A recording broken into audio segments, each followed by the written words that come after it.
Today, I'll show you a simple way to unlock your phone's screen lock or password without losing any data.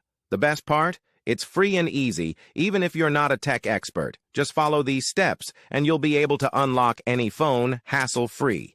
Let's get started. You can unlock your phone's screen lock or password using a special code. You will need to press on emergency call, and then you must enter a code. This code is unique to each type of phone and is provided by the phone manufacturer. In this video, we're using a code that works specifically for the type of phone we're demonstrating. Here's how you can get the code. Visit this website that provides unlock codes for free using a unique method. And that's it. Now you can unlock your phone without losing any data.